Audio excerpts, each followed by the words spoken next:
Hey everybody, this is Vince Miller. Thank you so much for joining me for maybe a first devotional for you, but I am glad you're here, even for the first time, or if you have been listening for years.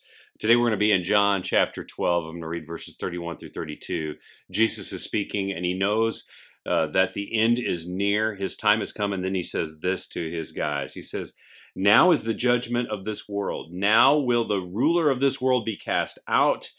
I, when I am lifted up from the earth, will draw all people to myself." You know, there are many times in John's recount that Jesus says something that has a future effect that most of the moment have no idea what Jesus is talking about. And this is one of those moments. What I appreciate about Jesus is that he takes the time to express these truths, even though he knows that his closest disciples are not going to understand what he's talking about. He speaks the truth, even though it's going to inevitably confuse them, as it likely does John, the author, at this very moment.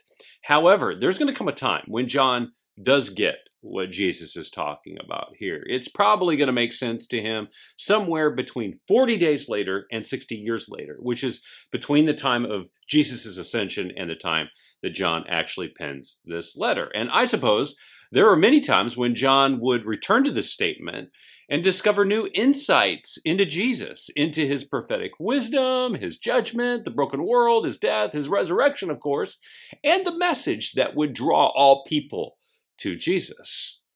Now, fellas, this is precisely why we, as men, husbands, fathers, and leaders, need to read, recall, and recount the teachings of Jesus over and over again. This is why we have to keep speaking Jesus' truth in this lost and woke and broke world.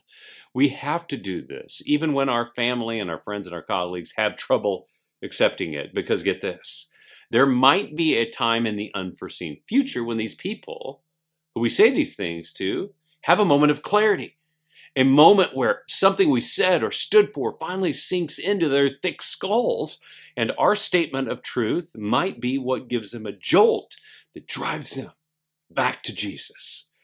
So fellas, don't stop speaking and standing up for the truth. Your present words, as confusing as they might be to some people, might have a future effect. I love you guys. Thanks for joining me. If this has blessed you, bless someone else with it by sharing it with them. And I'll see you right back here again tomorrow.